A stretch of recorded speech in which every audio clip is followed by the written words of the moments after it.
নমস্কার বন্ধুরা, শবরী কিচেনে আপনাদের সবাইকে স্বাগত। আজ আমি বানাচ্ছি অমৃত পটল। বাড়িতে থাকা উপকরণ দিয়ে এই রেসিপি আশা করি আপনাদের ভালো লাগবে। তো চলুন শুরু করা যাক।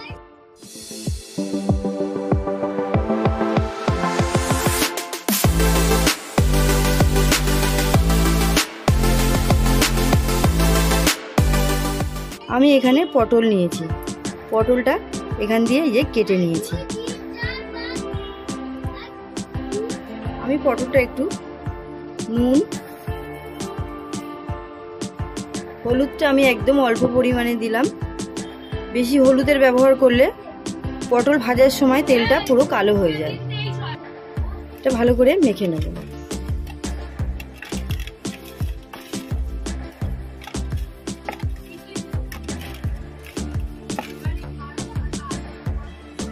কড়াইয়ের মধ্যে আমি তেল দিয়ে দিয়েছি। তেলটা গরম হয়ে গেছে, আমি পটলগুলো দিয়ে দেবো।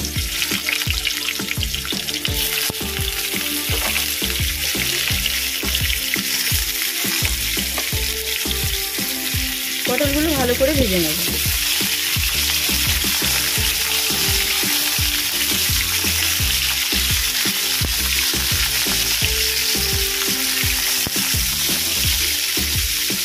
পটলটা ভাজা হতে হতে আমি একটা মশলা বানিয়ে নেব। মশলাটা বানানোর জন্য আমার লাগবে আদা, নিয়েছি কিশমিশ, চালমগজ। এটা ভালো করে একটা পেস্ট বানিয়ে নেব। আমি একটা পেস্ট বানিয়ে নিয়েছি।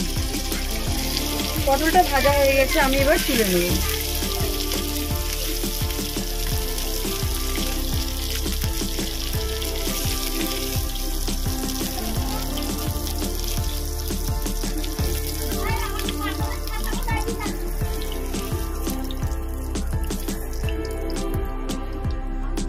আমি এই পটল ভেজে নেওয়া তেলের মধ্যে দেব গোটা গরম মশলা, তেজপাতা, গোটা জিরে।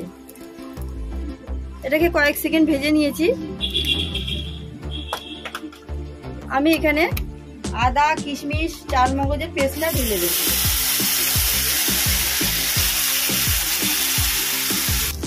আমি এর মধ্যে দেব অল্প পরিমাণে কাশ্মীরি লঙ্কার গুঁড়ো, দেব জিরের গুঁড়ো, দেব ধনিয়া গুঁড়ো, সামান্য হলুদ গুঁড়ো। মশলাটা ভালো করে কষিয়ে নিয়েছি। আমি মিক্সির বাটিটা ধুয়ে জল দিয়ে দিলাম। মশলাটা ভালো করে কষানো হয়ে গেছে, আমি এবার জাল দিয়ে রাখা দুধ দিয়ে দেব।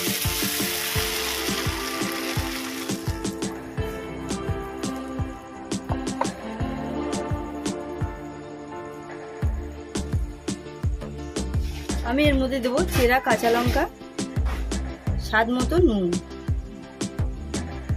স্বাদটাকে ব্যালেন্স করার জন্য 1 চামচ পরিমাণে চিনি। জলটা ফুটে গেছে, আমি পটলগুলো দিয়ে দেবো। আমি এটাকে 10 মিনিটের জন্য ঢেকে দেবো। 10 মিনিট বাদে ফিরে এসেছি। অমৃত পটল রেডি। ভিডিওটি দেখার জন্য ধন্যবাদ। ভালো থাকবেন, সুস্থ থাকবেন।